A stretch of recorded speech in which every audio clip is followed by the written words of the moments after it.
So over the past week, Succession fans, or at least the extremely online version of the fans, seem to go totally berserk with the speculation over Kendall's fate and the intention of the last image of him floating in the pool. And one thing that kept me, and I think some others, from tipping off our own metaphorical floaty was a feeling that the version of the show where Kendall dies, it doesn't really track with the more deliberative, messy, and emotional show that you've been crafting for the previous 28 episodes. For me, case in point last night was when Kendall delivers the ultimate prestige television line of "I'm not a good person," and Roman says, "You're fine." Can you talk a little bit about your reaction to the wild speculation, if it reached you, as well as what this sort of story that you've been crafting, one that's dramatic and surprising without being shocking, all caps, why that's important to you as the showrunner and storyteller? Right. Yeah. I mean, I keep a bit of a distance from the stuff, from the world. It's this weird paradox, right, where we do the show and I do the show because I love it and I think I want it to be in the cultural conversation of the world. And then when it is, there's a bit of me that would like to do nothing more than just read stuff about people reacting to the show because that's exactly what I want. And yet, if it gets too much in your head, what the world is like, it's nuts, and every individual person is fine, but as a agglomeration, it's too much, and you start feeling like the world's asking, for madder music, stronger wine, and you'll tip over the edge. So I've got to keep a bit of a distance from that. On the other hand, I'm not a monk, so I was aware of like this vibrations of like of what's happened to Kendall, which is fine because we laid that in there. I think not in a trashy way. Hopefully that's anyone who's watched this show will have seen that he's not been going in a very good trajectory. So, like within the world of like if Succession was real, which is what I try and spend all my time trying to persuade you it is, which is why I find it sometimes hard coming on podcasts because I have to acknowledge it's not. In the world where Succession is real, he could have died. Like that's the place he was in. He was not looking after himself. His kids had gone away. Who knows where the nanny was? His PR's not around at that moment. He's not looking after himself. I don't like putting sometimes too hard a point on things if I want to let me and Jeremy and my fellow writers decide what we think in private. But he certainly wasn't looking after himself. Did he intend something awful to happen? To end his life, or was he just really careless? I don't know, but that possibility was there. But from the early on in the crafting of the season, we knew that wouldn't be what happened. There was never an episode where he did die, but it had to be alive in a world. So I've now come to the end of what I think about that. But have I answered the question? I guess it's just the other piece of it is just the type of story that kind of enlivens you and you're passionate about, and why that might not be what some bloodthirsty fans were, they might not be aligned with that wholly in a way, and I think that one of the geniuses of the show is that you've stayed true to how the catastrophic thing doesn't always happen. And in fact, when the catastrophe doesn't happen, the detritus and mess that you're left behind with is often more dramatically compelling, if messy and difficult to convey. Yeah, I guess I just wouldn't dismiss the bloodthirsty. The bloodthirsty have a point, like maybe it could have happened. It could have happened. And I hope we'd have the courage, if we felt that was the thing that should happen, that we would follow through on it and go, oh, fuck, what is our show going to be broken? Because I'm not sure this table stands up with only, 2 legs. Sorry, Connor, 3 legs. So I hope we'd have the courage to do it. Were we to do it, is that the way in which, aesthetically we would do it? I kind of don't know because I don't know because we didn't. But it's not impossible.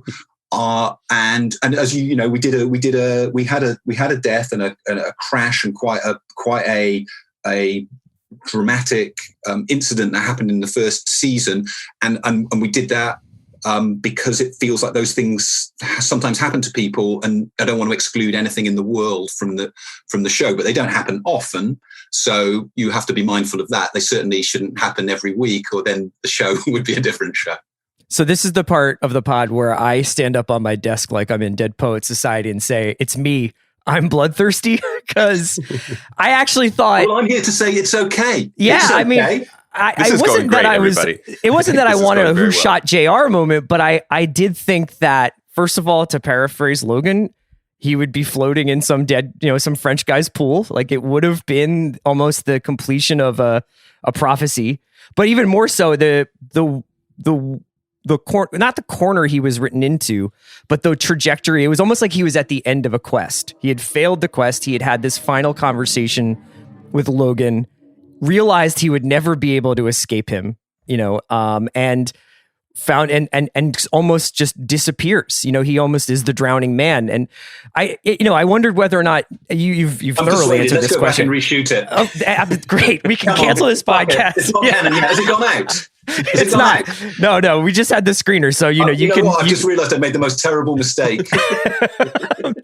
I guess my question was whether or not you entered the writing of 8 or even toyed with it as a distinct possibility. But you've answered that question thoroughly here. Yeah, no, it was up. The show is flexible on the day. It is flexible in the blocking, but it's pretty inflexible in terms of, like, after the first couple of weeks, 3 weeks, 4 weeks of the room, I get a shape that I'm happy with of where the show is going, and that shape maybe it could change one year, but that we've never gone, hey, you know what, fuck, we should do a really big plot move like that would have been as the seasons developed. I was very happy with this, where we were going. And so that's where we were always going. And I imagine in a case like that allows you to sort of lay the tracks for something like what happens with Tom in the final scene over the course of the entire season, because you have that shape and you're able to sprinkle in things like the Nero conversation with Tom and Greg, or just every reaction shot of him listening to Shiv sort of isolate him and humiliate him more. Was that something that you arrived at early, that this was going to sort of end with the Tom father scene of him closing Kay out of the room? Yeah. We knew that's where we were heading for sure. But it has to be a bit of it has to be a spiral. Like, right, we can't be like, Tom's going to turn into Spider-Man. Like, how do we get there? Right. It has to feel like, oh shit, he could get there.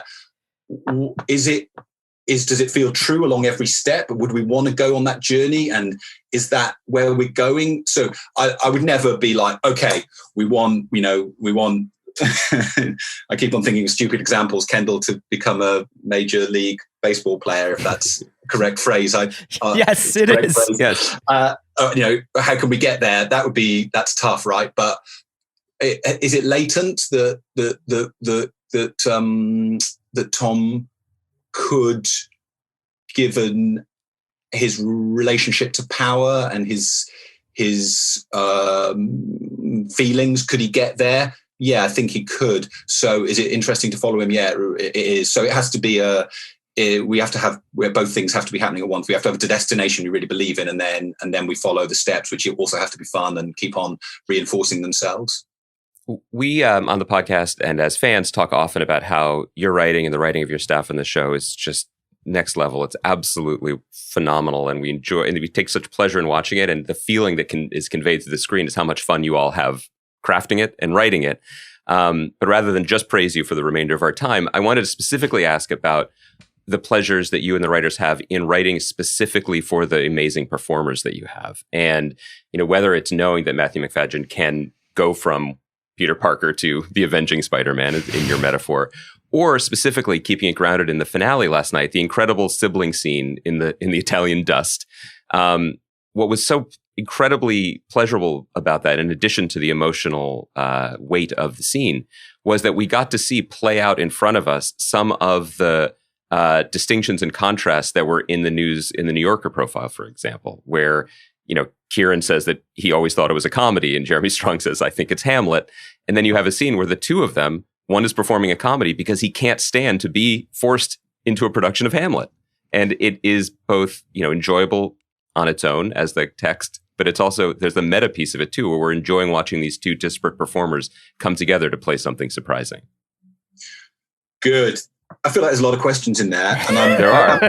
My favourite bit was when you were saying how good we were, and in particular me. I did watch the light leave your eyes. Any Once thoughts? I said that, Yeah. I noticed you just check out and bask, which is fine. So I love it. I love the writing for these people, and I love the texture of it. You know, I come out of sitcom. That was my training ground and sort of first love, and every syllable has to count in drama, but maybe sitcom is a good place as a training ground for that, because you know in a good sitcom there is no fucking around. Everything has to be working, and I hope that I believe we keep that discipline in this, whatever you want to call it, the drama hour, with some jokes in and some comic beats, because I think those happen in life. And certainly, as you point out, some people, that's the way some people either get to the truth or defend themselves against the truth. So yeah, I love writing for these people. All those tones are in life, and Jeremy in his approach, I guess. I think Freud said that there's no such thing as a joke, and I think that's in a way that's maybe what Jeremy would say. But I think that in a way, there's no such thing as only a joke, right?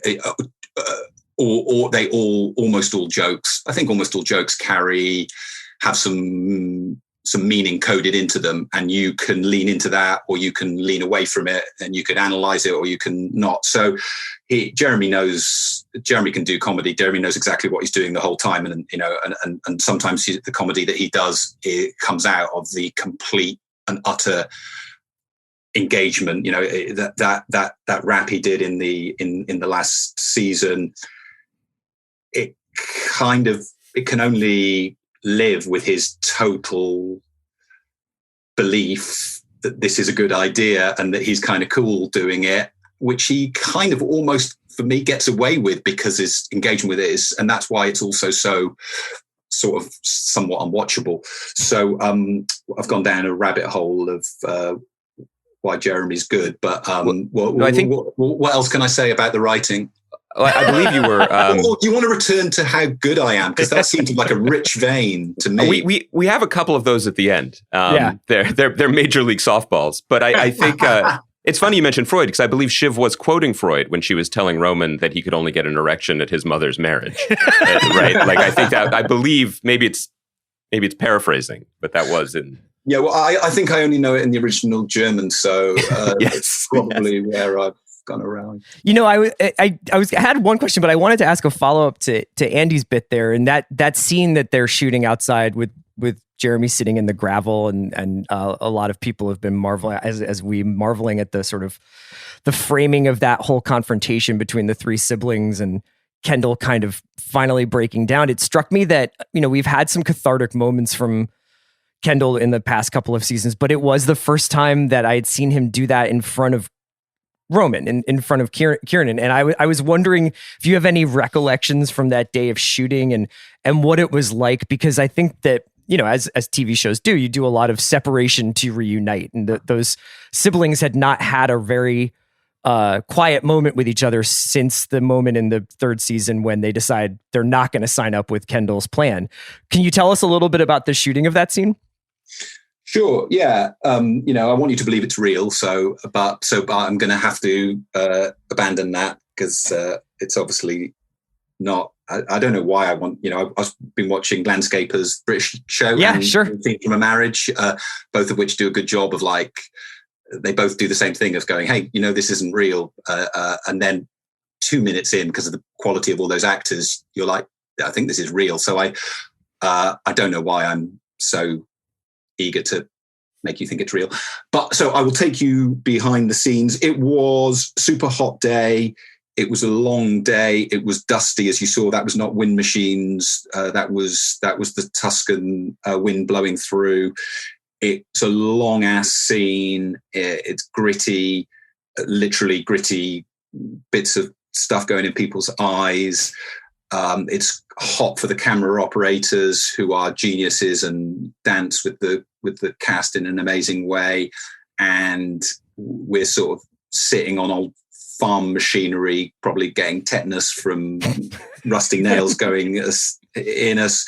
And I was scared because I found the whole episode challenging to get right. I was anxious about us landing this episode, and that without that scene, that's kind of fulcrum of the re-engagement of them working. It didn't feel like the ending would work, and if the ending of the episode didn't work, the season kind of doesn't work. So it was tough, and as you say, you know, there's a lot of physical and emotional geometry going on to get them into those relationships. And I thought I had written the list of things they had to say to get there, but we'd had a couple of read-throughs.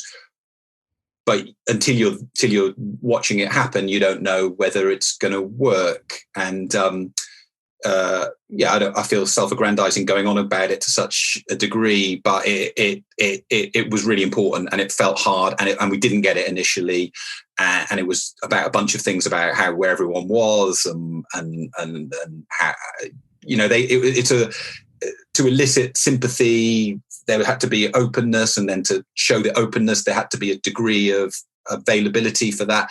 It was just tough to achieve for the actors, and then when they got it, it was, I think the technical term is fucking great. One of my favorite. For me, I can't. I always feel. I feel. You know. I don't know what other people will make of it. Could you say that in German? I think it would sound a little more melodious on the ears. I did want to ask in that scene about the touching of the heads. I loved it so much. It on one hand, I was like, oh, this is like a painting. But on the other hand, this is like what people wearing human suits think humans do. You know, like they can't actually embrace. So it's like, I'll touch the part where your thinking brain is. You know, I don't know if that just came from the actors or if you specifically. That's genius. Yeah, I don't think there was anything about head touching. There's a little bit of blocking in the script. There's only suggestions. That's all them finding it, and that's, I guess, what I'm talking about. And you know, who knows why the hell something feels real and why it doesn't at the end of the day, and that's just down to casting 3 geni in those roles, and they do it. So and it's wonderful when they do. I wanted to ask. Specifically, like as people listening and in our own experience in speaking to you, Jesse, you're a lovely person. We enjoy speaking to you so much, especially when we compliment you. But there must be what about some steel in your spine in a Logan Roy-esque way, because as we were marveling throughout the season, there must come during a long season the day that the shooting schedule and the cast lists come out for the episodes in the beautiful Tuscan countryside, and some names aren't on it. And I was wondering how those conversations go. Like, is Fisher Stevens upset? I don't know. I hope not. Who got to go and who didn't get to go? Yeah, I guess it is. I'm pretty kind of stupid about it. I managed to not think about that. I think it's like casting. You know, you see, when I watch casting, you know, you're doing a new role. If it's a role where people are reading for it, you can if I imagined every person getting up, having breakfast, thinking maybe they like the show, maybe they've never heard of it, but maybe they like it and they think that would be cool, and coming in and excited and reading, it would make me, I just couldn't stand it. It's, you know, I know actors and it's tough, and it's just heartbreaking to think of what you do and you learn the role, but I can't, right? I can't do that about every person. I have to choose.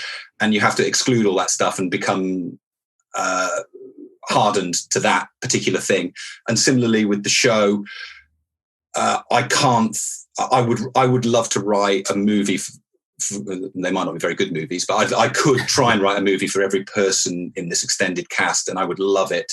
But I can't do that, and I can't think about those parts of the feelings, and so about who goes where and how much screen time you have and what story.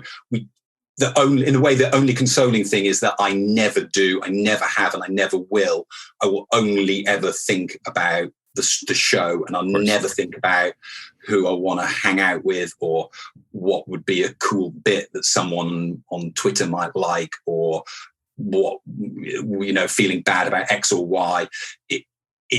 We just have to follow the logic of what would happen to this big company. What are these people like? What are they going to do? What's an interesting, true thing and funny thing to show people about that? And then that's who's in the scene. And then as long as everyone understands that, it's kind of becomes simple, because it's not about anything apart from that. And so it might be a bit sad, but you know what? We're hopefully making a good show that will be around for a while. So that's fine. And Frank and Carl got to go in the end anyway. Yeah. So it was okay. We were happy. Hugo got to go to Bosnia, right? So, I mean, who's complaining? That's right. One of the things I wanted to ask about the Tom scene is that when you look at it within the context of moments that built up to it, and even some lines throughout the show that didn't have anything to do with Tom, you can kind of assemble a sort of a Succession's laws of the jungle. And obviously in this example, like Logan would sort of be the king. But this idea that Logan values someone being a killer over everything else, that is essentially what he is sort of looking for. If he is indeed looking for anyone, that is something he values. And in your mind, do you think that in a metaphorical way, Tom became a killer in this last episode? Did he become a killer?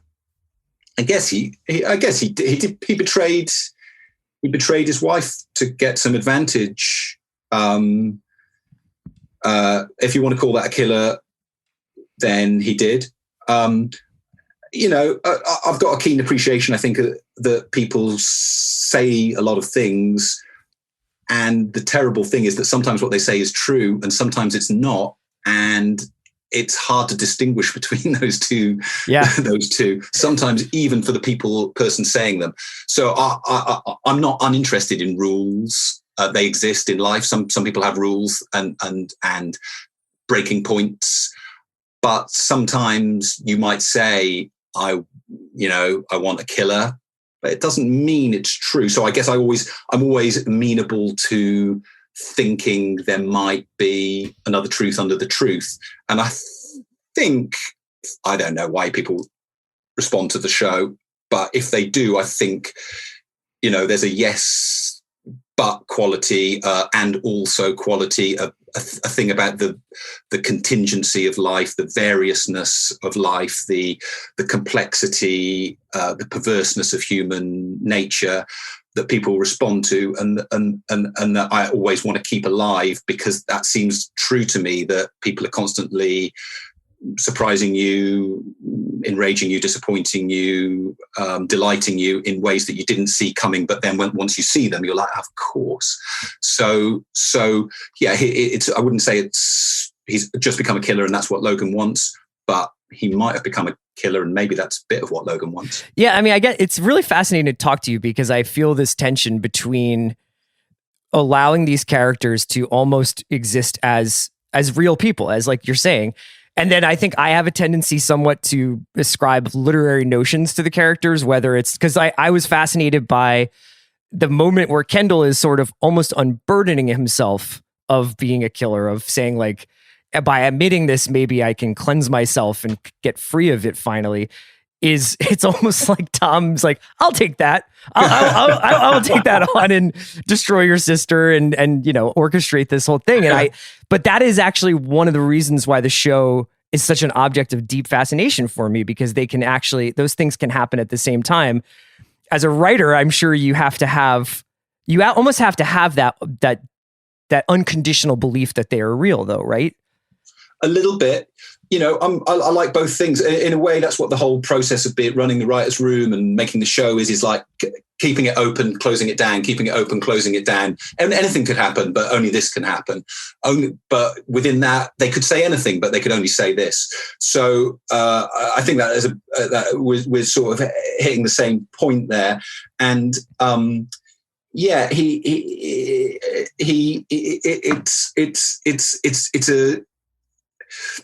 I don't want to bullshit anyone that we're not trying to make a really good TV show, and there are certain restrictions and prescriptions and we don't sometimes think, hey, that would make a cool piece of TV. That would be phony. I've got a very strong sense of what I think makes a good hour of TV, but I hope that we honor the aim of following emotional and business and kind of material truth. A lot of the show breaks down to, like, if you've got that job, that's what you do. Yeah. And that's a pretty reductive, remorseless logic, and it's kind of a machine to try and escape from. And that can fit. That also applies to one's role within a family. So yeah. Something you said a moment ago really sparked something in me, which is the idea of there being another truth behind the truth. First thing I said. Yeah, well, I've had you muted, honestly. I'm sorry. I'm so used to just sharing my opinions on this podcast. He's reading Twitter. Yeah. When's he going to stop? Because I've figured this fucking show out. I know what it is. This is a little challenging, and you've been, I assume, so thoughtful in your answers. I notice sometimes you look away, and I've unmuted excitedly thinking it was my chance. But so far, I think we've figured it out. No, but specifically, this idea of the truth behind the truth. When I've been uncorking my personal monologues about your show over the last few weeks, there's a metaphor that I struggle with, but basically I'm always in awe that there is, as you're doing this emotional surgery on these characters you've created, I feel like by now you must have hit bone. And yet there's always a little bit more muscle. There's always another layer. There's always a truth behind the truth. And often when I'm talking about that, I'm thinking about Tom and Shiv, which, from a layman's perspective, I'm like, well, they've bottomed out. There's nowhere else for them to go emotionally after this terrible truth about the different type of sadness Tom might feel. Well, there's nowhere to go from there. Or there's nowhere more to go with him realizing that she wouldn't mind him going to prison. There's nowhere to go beyond this. I love you, but I don't love you. And yet there's always a little more. And I wonder about specifically in terms of your process, that keeps you focused on this particular surgery, that there might be more, that it's rewarding to continue to mine the same vein and not, earmuffs to the bloodthirsty Chris, but just break them up, or we're done. Yeah, good. It's a good question. I think it's something you learn. I think you learn as like a sitcom writer, like, don't save that joke, just fucking go for it. There's always going to be another idea. It can feel like there isn't, but there will be. And if there is, and maybe one day it will run out, but guess what? Then the show's over and, you did it. So I think you're right. And there is whenever I feel the tendency of like, let's save that. Some things you have to save. You have to save them because you're not there yet. But I don't think we ever save it because we might do 8 seasons and we don't want to burn that yet. It's like, burn it. If that's the thing to say it. Because I think it's a human impulse as well as a creative impulse of like, oh, fuck, what happens after I say it? And guess what? You're still there. It's the thing of like, I can't go on, I must. It might get bleak or it might get pretty great, but there is always something beyond the thing. And, this show won't go on forever. So I'm not scared and I don't want it to. And I'm not that doesn't bother me when we get to the end, and that's great. In some ways, that'll be great. So I have no concern that the tub of zesty story is going to run out. Because if it does, or when it does, and that's good. And I'm always struck as well. There's a thing that always amuses and depresses me. Like, you've probably read these, like celebrity interviews when people have had a hard time and they do a piece about a marriage or a thing or a tragedy, and often the narrative is, I was in this bad place and now it's over. Right. And it's going to be great because I bought this house or this new relationship or I've started a foundation. These kids. Yeah.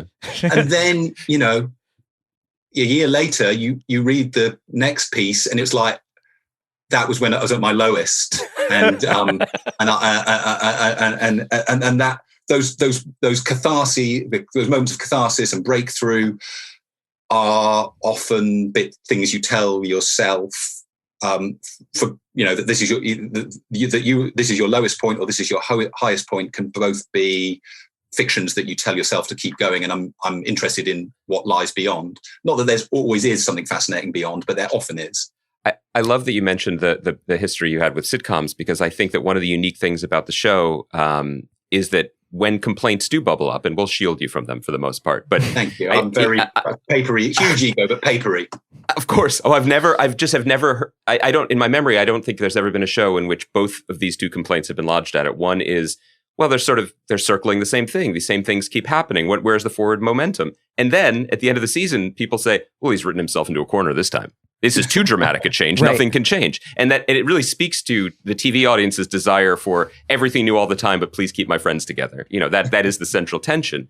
But it's very interesting to me that you have that sitcom background and you're captaining a ship that is going kind of attempting to navigate in both directions at once. Yeah, and I hope we can do it. I hope we do it okay. I think there is a certain tension there, which is, I know, from sitcom, like I don't love change in the core group in a show in a technical way. This show's a drama. Things have to change. The circumstances must change. They do change. It's about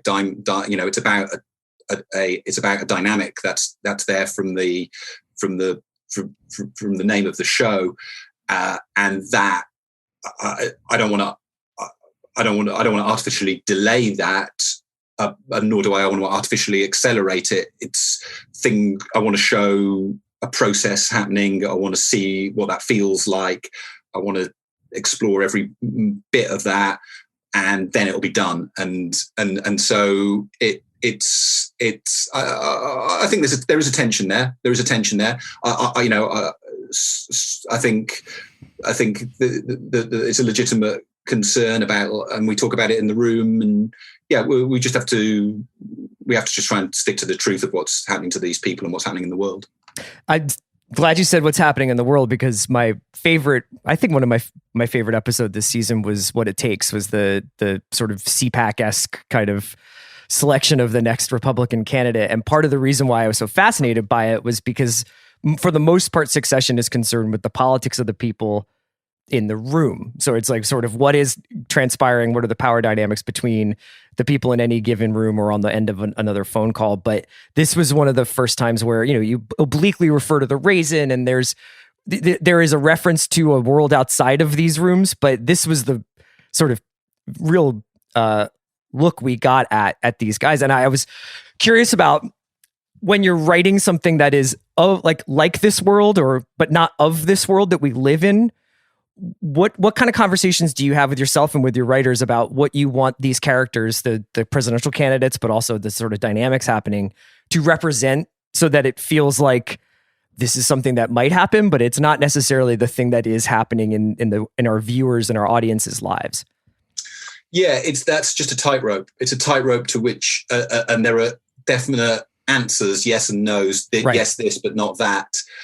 But there isn't a rule book for that, and it's how far back does history go? Who can we mention? Reagan, yeah, sure. Clinton, yeah, I think so. But does it then? Do you start questions start bouncing around? So